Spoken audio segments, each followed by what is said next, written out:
ikaze cyane banywanyi ba Heritage TV Burundi turabaye ikaze mu kiganiro canyu arico umusomyi n'umwanditsi ni ikiganiro gisanzwe kiba yagira ku bitabo bitandukanye canke inyandiko zitandukanye zandikwa mu rwego rwa Rukristo kugira ngo bidufashe kubaho ubuzima bwa misi yose duhesha Imana icubahiro nk'uko ijambo ryayo ribidusaba. Uno munsi dufise igitabo gishasha, dufise umutumire mushasha aza kutuganira kandi twizera neza yuko biza kudufasha byaza kutuganirira kandi tukaba tunamuhaye ikaze. Turaguhaye ikaze mutumire. Yego murakoze. Turi kumwe nande umutumire dufise ninde? Amazina yanje banyita Kaburene Augustin. Yego. Musanzwe mukora uduki murubatse musengera? Yego turubatse abasengera mu ishengero mvuga butumwa Église évangélique des Amis. Yego Église évangélique des Amis. Yego hama abasanzwe ubuzima bwa misi yose nkabandi umwigisha. Yego uraza kutwigisha no munsi. Yego Augustin, tugiye kuganira ku gitabo citwa gutega Augustin? Tugiye kuganira ku gitabo citwa ivyagirizi, ivyagirizi 10 kw'ishengero. Canditswe nandega Augustin? Canditswe witwa Paul David Washer, akaba ari umunyamerika wo muri Texas, akaba ari umupastori, hanyuma kandi akaba ari uwo bita amateoloji canke wize ivyigwa ndoramana. Yego. Wow. Ego bamwe turamuzi Paul David Washer. Igitabo tugiye kuganira ko twakibuze mu Kirundi gusa mugabo twakoresheje ihindurwa ryacu mu gifaransa ryitwa Les 10 accusations contre l'Église moderne.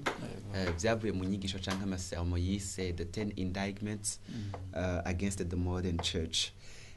Mbega muri iki gitabo vy'ukuri avuga mwiki mu buryo rusangi ga Augustin? Mu buryo rusangi Paul David Washer aravuga ku byo twavuga nka ariko aratanga nk'ivyagirizi cyane cyane yashoboye kwegeranya ibintu bishika kuri 10 abona yuko ishengero y'uno munsi ritariko yakurikira canke imirongo ishengero itariko iracamwo. Hanyuma akanabivuga cyane cyane yavyanditse agomba gukebura ishengero canke gukangurira ishengero ry'uyu munsi aho uburyo bakwiye gusubira kandi ku murongo w'ijambo ry'Imana. Wow. Ibi vyagirije 10 avyandikira ishengero ryo muri Leta Zunze Ubumwe za Amerika. Wibazi ko bihuye n'ivyo yo kwagiriza canke yobwira ishengero mbega ryano n'iryo mu Burundi ga Augustin? Yego. Ugerageje kuraba ivyo vyagiriza 10 nubwo wewe yari kavyandikira ishengero ryo muri Amerika mugabo biraboneka yuko natwe iwacu mu Burundi ko naho nyene ivyo bibazo nyene yari karadoma ko urutoki biri mu ishengero ryo muri Amerika naho iwacu ivyo bibazo birahari nkuko tuza kubibona. Duce tugira ko nyene icagirije icambere ni icagirizi yise uguhakana kwikwiza kw'ijambo ry'Imana, aho ngo bica bituma iyo abantu bibaze yuko ijambo ry'Imana ridakwiye très suffisante, yuko bica bituma bakoresha ubundi buryo bwo kurongora canke kwigisha ishengero. Abivuga gutega Augustin? Paul David Washer abivuga neza kandi na cane cane wewe abivuga mu buryo bwagutse. Mu Kirundi navuga nti abivuga avyeruye kuko avuga yuko bwa mbere uguhakana ukwikwiza kw'ijambo ry'Imana no kuvuga abona yuko amashengero kenshi ariko arakoresha imvugo, abigisha bakoresha imvugo zabo bagerageza gufata amajambo yabo bakagerageza kuyashira mu kanwa k'Imana. Hanyuma nivyo yise kuvugisha ijambo ry'Imana, na cane cane ko abantu abikaragerageza kubivuga yuko bafise kumbura bafise hoba harimwo ukutamenya kumbure ijambo ry'Imana cyangwa kutaritahura neza canke ko abantu baba bafise ibindi canke izindi nyungu baba bashaka gushikako. Yego washa ati ijambo ry'Imana rirakwiye mu kwigisha, rirakwiye mu kurongora abantu, rirakwiye mu kweza ubuzima bwabo nko tuza kubibona, rirakwiye. Donc iyo batari ko yarikurikirana baca bakoresha ubundi buryo bwo bari kuravuga. Yego ijambo ry'Imana ubundi riri uko uyu mwanditsi yabivuze muri iki gitabo ciwe, wewe yagerageje kuvuga kwerekana ingene ijambo ry'Imana ryikwije ubwayo, ririhagije, nta bindi bintu bikenewe kongerwako, byaba ibijanye uvuga nti ari nk'ubuhinga umuntu ashobora kubazi canke ubumenyi ashobora kuba afise muri binabiriya, yuko ata muntu yemerewe kuzana ivyo ngo ashobore kubishira mu ijambo ry'Imana nkuko umengo ni ijambo ry'Imana nyene. Ari ahantu uvuga uti jana nakunda gusengera naho mvuga ngo nahamagawe n'ukuntu baririmba yuko ari tuzahamagaye mugase urumva ariko aravuga yuko ikintu gikwiye kuduhamagara n'ukuntu kandi amashengero akwiye kurongorwa ko bibwirizwa kuba bishingiye ku ijambo ry'Imana. Auguste ica kabiri ngo abantu bari mu mashengero ngo ntibazi Imana. Mbega birashika abantu ko bari mu mashengero ntibamenye Imana, avuga ko biva kuki kandi avuga yuko hakwiye gukorwa iki. Ego iki naco arakivuga ko cane gose kandi arafise n'ivyo yerekana igituma kumbure ariko araba mu ishengero ryo muri Amerika, avuga yuko hariho abantu benshi ko ntitwavuga bose bari mu ishengero canke bari mu mashengero ngabo batazi Imana.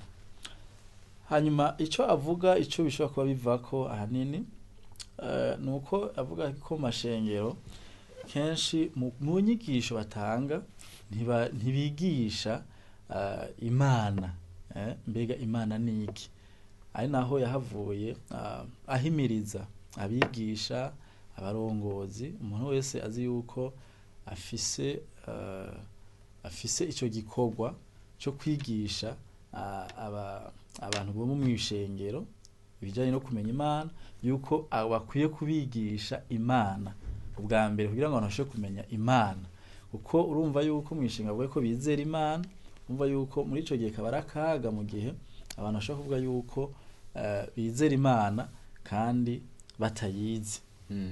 Bigishwa ibindi bintu nyene atari Imana, niyo bayivuze siyo bariko baravuga ubukuru bwayo, bwiza bwayo, ubushobozi bwayo, gutungana kwayo n'ibindi byose. Donc icagirije ca gatatu nyuma yo kutamenya Imana, Paul Washer avuga yuko amashengero atavuga ku kaga umwana w'umuntu arimo, aho kaga kabara kaga kica hati ntibabivuga nkuko biri bivuga, ariko kandi ntibanabivuga kandi nkuko abigisha mu misi yaheze bakunda kubivugako, ariko kandi aravuga kandi ikintu gikwiye gukorwa. Mbega ivyo vyemeze gute ivyo kwigisha ku caho umuntu arimo n'ukuntu akwiye kukivamo?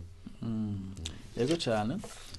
Paul David Washer aravuze kuri iki kintu ku kaga ingene amashengero ateka arigisha ku caha kumbure n'ingaruka z'icaha. Ahanini rero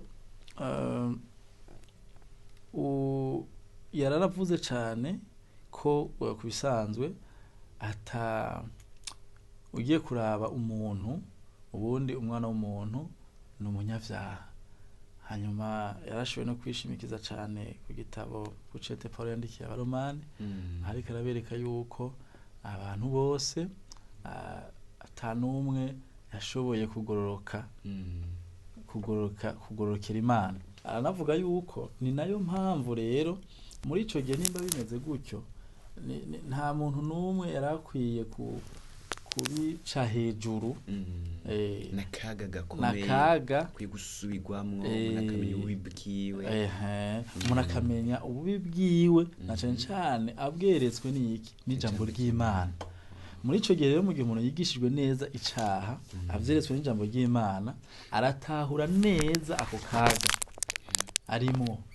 Yego uyu munsi rero nkuko wewe yariko arabivuga, yerekana neza yuko amashengero atariko arigisha ku caha n'akaga k'icaha. Yego donc hariho kandi kudatahura akaga umuntu arimwo, ariko kandi hariho avuga yuko ikindi cagirije ari kutamenya inkuru nziza ya Yesu Kristo. Ati muri Etats-Unis muri Amerika abantu benshi ntibazi ubutumwa bwiza icarico, kandi ubwo butumwa bwiza akaba aribwo bwonyene bushobora gukura umuntu muri kakaga. Anavuga mu ncamake icarico ubutumwa bwiza. Mbega iki gice naco ikicagiriza kivuga gute, kandi anavuga gute ubutumwa bwiza mu majambo make bukwiye kuvugwa? Ikicagirizi arakivuga ko naco nyene yuko hariho ukutamenya ubutumwa bwiza icarico canke inkuru nziza ya Yesu Kristo ariyo nkuru y'agakiza. Rero aravuga ati abenshi rero ntibazi icarico ubutumwa bwiza, kuko ari nayo mpamvu banabwigisha kumbure kutariko, kukumva n'abari bajejwe kubwigisha hari n'ibyo usanga kumbure nabo nyene batazi ubutumwa bwiza icarico. Ariko uravye neza wewe aranatanga kumbure inyishu canke gusigura icarico ubutumwa bwiza bwa Yesu Kristo, bifatiye kuri iki nyene yashoboye kuvuga haruguru, avuga ko umuntu amaze kumenya yuko ari mu kaga, abimenyeshejwe canke avyeretswe n'ijambo ry'Imana.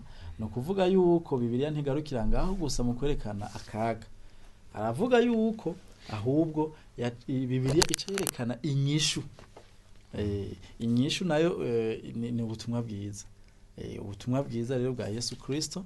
Hanyuma aranavuga yuko ubutumwa bwa Yesu Kristo bufatiye kuki? Bifatiye ku rukundo rw'Imana. Hanyuma urwo rukundo rw'Imana ariko arico Imana yashoboye biciye muri Kristo Yesu, yashoboye kwikorera canke kuja mu gishingo cacu, kuko urumva iyo umuntu ari umunyavyaha no kuvuga hariho urubanza.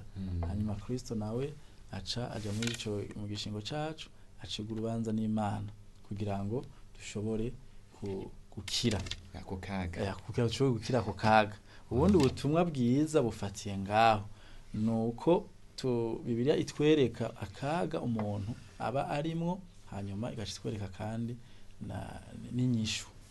Yego. Wow. Unari mu kaga ariko Imana mu rukundo rwayo yaragize ubuntu muri Yesu Kristo. Yego. Ubu umuntu ashobora kuva muri ako kaga, umuntu ashobora kuva muri ako kwizera Yesu Kristo. Yego. Wow. Icagirizi ca gatanu dutera tubandanya, avuga yuko ari umutumiro udahuye n'ijambo ry'Imana, une invitation non biblique.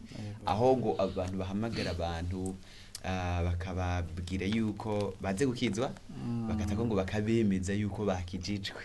Kenshi habaye n'ivyo bibazo vyo kutavuga ubutumwa bwiza. Aravuga rero ko bikwiye guhinduka nuko bikwiye kumera bivuga butumwa hamwe no mu gikorwa cyo kuzana abantu kuri Kristo umukiza wabo. Mbega iki naco kivuga gutega Auguste?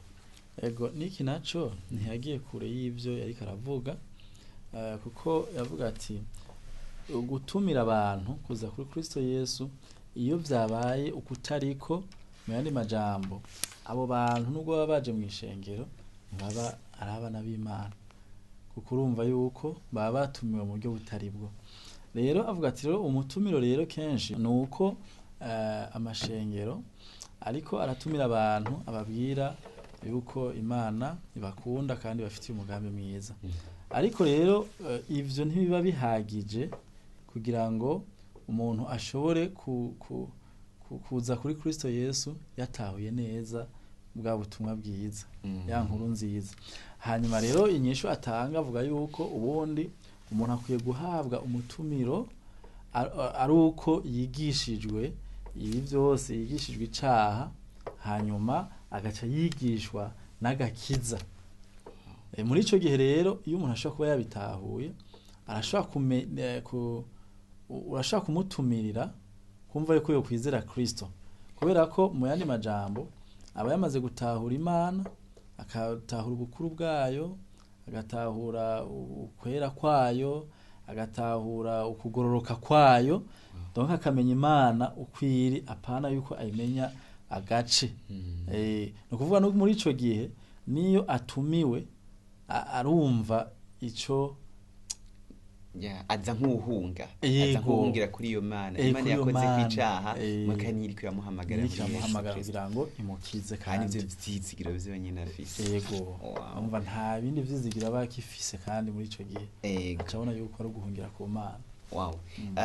Icagirije ca gatandatu ga Auguste avuga yuko hari ukutamenya icari c'ishengero. Abantu ntituzi ishengero icari co. Ahereye mu isezerano rya kera akaza no mu isezerano rishasha aravuga icari c'ishengero. Mbega nico nuko rikwiye kumera. Avuga gute ishengero ni iki kuri we canke uko arivuga muri Bibiliya ishengero ni iki hanyuma rikwiye kumera gute? Ego iki kintu naco yarakivuze ko avuga cane cane ishengero wewe yahereye mu isezerano rya kera hanyuma ashikana mu isezerano rishasha yerekana ishengero ibwa mbere ubwo mu kwerekana icari co ishengero yagerageje kwerekana ishengero mu buryo bw'uko ari igikorwa canke ico Imana yonyene ubwayo yashizeho atari igikorwa c'abantu. Aragerageza kwerekana rero kumbure uyu munsi ingene aravuga kandi n'umugambi Imana ifitiye ishengero hanyuma biciye kandi muri Kristo Yesu arerekana ingene ishengero ryashoboye kuvukira muri bwa butumwa bwiza nyene muri wa mugambi w'Imana urumva haza ubutumwa bwiza hanyuma hagaca hazamwo ishengero hanyuma rero aranavuga rero ko ahubwo hariho ivyo abona uyu munsi kubijanye n'ishengero kumbure bitandukanye n'ico Bibiliya ivuga ku ishengero aho usanga kumbure uyu munsi abantu kumbure bashobora kuba batangura novuga nti amashengero ushobora gutanguza amashengero mugabo kumbura ugasanga ayandi mashengero nayo yitirirwa amazina y'abantu hanyuma muri ico gihe rero akanavuga ati akaga kaca kaba ngaho kenshi nuko kenshi abantu baza nko kumengo baca baba abigishwa b'abantu bitirira ayo mashengero ayo ugasanga ntibahavuye baba abigishwa ba Kristo. Ego ishengero Imana niyo yaritanguje nifise umugambi rihamagariramwo kwezwa no gutunganywa kandi kwiye kubakira ku ijambo ry'Imana iyo biciye iruhande yaho kicagiza kubicagirije ego kicakiza kubicagirije urumva ko muri ico girumva niriba kikibaye ryashengero ivyagirije vyose nukuntu ishengero riko rirabaho ridahuje n'ijambo ry'Imana rivuga ku vyerekeye ko ishengero ryari kwiye kubaho ego kandi Paul David washongora kundi ishengero cane ego icagirije cindwi avuga yuko ari ukubura canke ukutabaho kw'indero Kristo canke guhana Kristo cyo yise la discipline chrétienne ivyo guhana no guhanura abagenda batumvira Imana mbega iki naco kibicagirije gute mbega kudahana abantu bakwiye guhana nyene canke kudahana nivyo nyene vyari kuba vyiza kudahana je veux mu ishengero ego nico nashaka kivuga ko arerekana kumbure uburyo kumbure two kwitwaramwo mu kubungabunga indero Kristo ukugarura no gukebura kumbura bafashe inzira mbi canke inzira itariyo ni ivyo hanyuma rero urumva yabivuga kubera ko avuga ko ishengero uyu ariko ritwaramwo usanga nko kumengo umuntu aritwa ko ari mu ishengero ugasanga uburyo yitwaramwo canke uburyo abayeho kamengo nta kimugenga canke nta kimugera rero akagana uburyo rero bwo kurongora no kwigisha bidafatiye koko kwijambo ry'Imana ubundi rero urumva mu buryo usanga amashengero arongowe canke n'inyigisho zitangwa amashengero usanga kenshi bidafatiye koko kwijambo ry'Imana ivyo rero bica bituma rero kumbure n'umuntu ari mu ishengero adashobora kumenya yuko hariho icabujijwe hariho indero Kristo urumva ego ni wagendera rero mu yandi majambo anavuga yuko uko kuri kwijambo ry'Imana hariho n'abarongozi benshi banagutinya baba bakuzi mugabo bagatinya kugukorako kumbure bafise bamwe bafise aranavuga yuko abariho ubwoba bwo gushobora gutakaza abakristo babasanzwe barongoye bifatanye n'izindi nyungu kandi bifatanye umva neza nyungu nyene mugabo rero urumva ibindi nyene usanga rero abantu bababayeho batari bari mu ishengero mugabo batubakiye mu kwizera Kristo. Wow. Donc iyo abantu bica bishobora gutuma baho mu byaha mugabo ntibahanugwe ntibanahanwe, avuga yuko ngo anezererwa yuko mu ishengero iwabo basanzwe bahana abantu kandi bakabahanura, ati birabakuza mu kubaha Imana. Yego. Donc aravuga ko bibakuza kandi bituma umuntu amenya yuko hariho ibintu adakwiye kugenderamwo nk'umukristo canke inyifato kanaka, na cane cane hari ikintu yashoboye kuvuga ko cane, avuga yuko hariho kugira twavuze ati abatinya kubera ko umwe bashobora gutakaza abakristo. Mwaka navuga yuko ati burya ati umuntu ashobora kwifata nk'uwavuye mu vyizerwa kumbure kubera ukuri, avuga ati uwo muntu ahubwo ntaba yarigeze yizera Kristo. Birafatanye n'icagiriji 18 ahavuga ko ari agaciro ko kwitandukanya, ati abakristo bakwiye kubaho bitandukanye. Ivyo vyagiye bibaranga muri kahise k'ishengero, muri Bibiliya harabo vyatumye bahamwa. Avuga yuko bikenewe cyane gukurikirana ukwezwa indani imbere, ariko kandi n'ukwezwa inyuma bigaragara tukitandukanya. Mbega navyo abivuga gutega Auguste?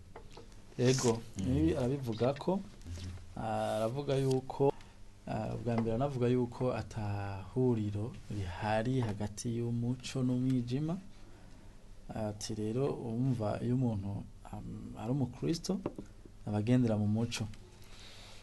Aranavuga ati rero muri iki gihe rero turimwo haranabuze inyigisho zishobora kudushikana mu kubaho twejejwe nk'abakristo.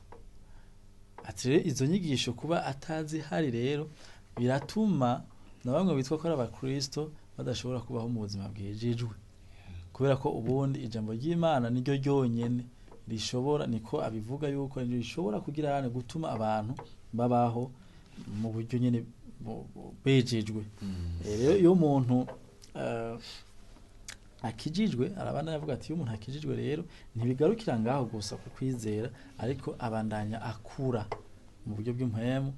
Uko atera yiga niko atera akura, kandi niko agenda aguma yezwa, yegera yitandukanya, aguma yegera gusa na Kristo. Wow. Bituzana ku kindi cagirije c'icenda, ahavuga yuko ari inyigisho yerekeye umuryango idahuye na Bibiliya. Avuga yuko buryo ngo umuryango twako turabivugana tugishika ngaha yuko usigaye ari umupapa. Yego. Mbega yagiye nakurondera bambwiye ko ari kurasenga mu muryango. Kandi arabivuga ko cyane ku ruhara cyane rw'ijambo ry'Imana mu miryango. Mbega kugutahura umuryango nk'uko Imana ibivuga canke ijambo ry'Imana ribivuga, bikwiye kugenda gute canke avuga ko ari icagirije gute, kandi bikwiye kugenda gute ngo bihure n'ico Imana igomba? Ego muri iki cagirije c'icenda aravuga yuko amakoraniro, ikintu yashoboye gutangura kuvuga, avuga yuko amakoraniro dusanzwe tujamwo harimwo indirimbo, harimwo n'ubutumwa bwiza. Ati ivyo ntibihagije ku muryango kugira ngo abantu bashobore kurushirizaho bagirane begera Imana. Arasigura avuga yuko ubundi ubukristo bushitse butagaragarira muri ayo makoraniro gusa, ahubwo buza kugaragarira kandi mu miryango. Kuvuga mu miryango ni hahandi nyene, mu muryango, mu bana, mu bo twubakanye, hanyuma no mu babanyi. Yego, nkuko babivuze rero ni aravuga yuko wewe aranezerwa cane nko kubona nk'abana biwe bari mu muryango wizera Kristo kandi bagakura bigisha ijambo ry'Imana. Aho anavuga yuko abana ku amashengero aratanga ibikoresho, aratanga uburyo kugira ngo abana bashobore kwiga ijambo ry'Imana kumbure ku mashengero.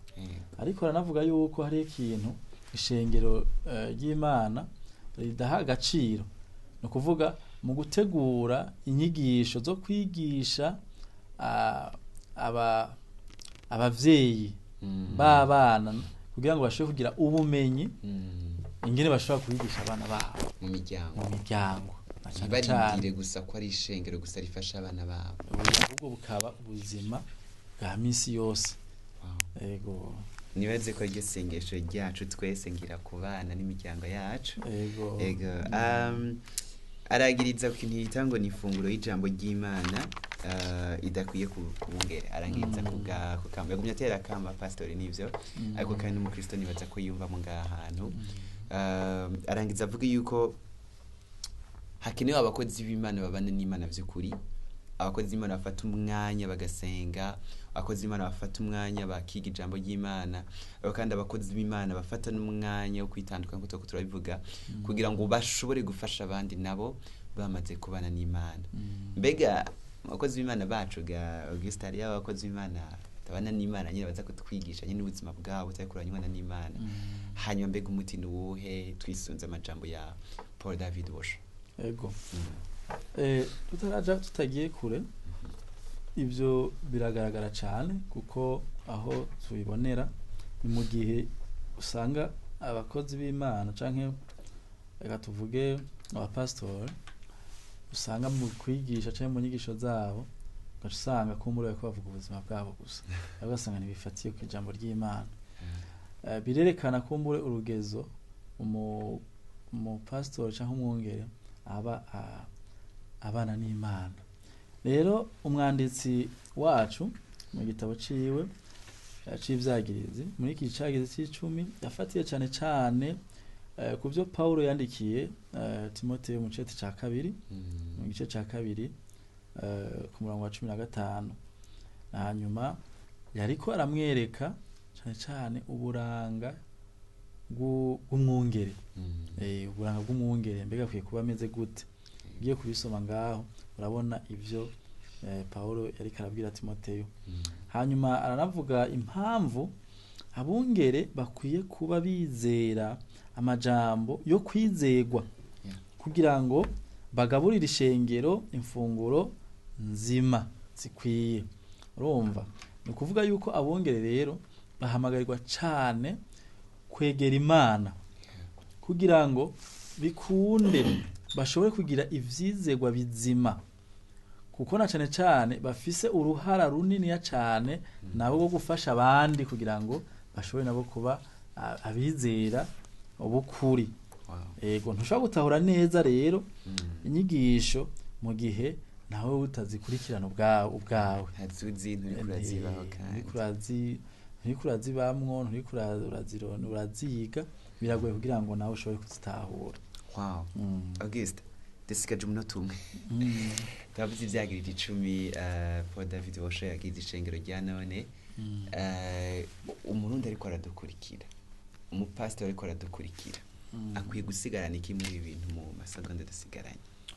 Muri amasegonda makenyi nibaza ko umurundi ariko aradukurikira nuko cambere coco dukwiye kumenya yuko cyo Paul David Washer avuga nuko mu gihe cyose twebwe tugerageza gukora ibyo iwacu dukoresheje ingufu zacu kugira ngo dushobore kwigisha abantu canke bidakunda mu gihe tutariko tubikorera mu mirongo y'Imana canke mu nyigisho za Bibiliya. Na mpwemu yera rero ntashobora kuza kudufasha muri ivyo bikorwa mu gihe ivyo bikorwa ibyo turiko turakora bitajanye n'ijambo ry'Imana. Rero mu majambo makenyi rero aduhamagarira cyane cyane yaba mu Kristo yaba ba pastor kusubira kandi kuraba neza ibivyagiriza, kuvuga byose bifatiye ku ijambo ry'Imana, gasubira kandi tukaja mu rufatiro rwiza kugira ngo dushobore gukura neza nk'ishengero. Haba ku giti cy'umwungere haba ku mukristo twese duhamagariwe gusubira nyene kuri rya jambo ry'Imana. Yego Auguste turarangije. Tugushimire cyane kuba watwitavye, ubu abandi barimo bari kwigisha. Wakoze cyane kuduha aka kanya, twizere ko kandi n'ikindi gihe nitwabatuma ko muzoshobora kutwitaho mukatuganira ku kindi gitabo. Yego cyane. Turabashimiye cyane. Nakoze nawe kudutumira. Sawa sawa. Ego. tukaba turangirije ngaha ikiganiro twari ko turabashikiriza c'umusomyi n'umwanditsi. Tukaba kandi tuzosubira mu kiganiro gikurikira dufise igitabo gishasha, dufise kandi n'umutumire mushasha. Tukaba tubashimiye ukuntu mugenda mudukurikirana, kandi twiteze kandi yuko n'ico gihe muzodukurikirana. Tukaba kandi tunabahamagariye kubandanya mukurikirana ibiganiro vya Heritage TV Burundi. Murakoze cane.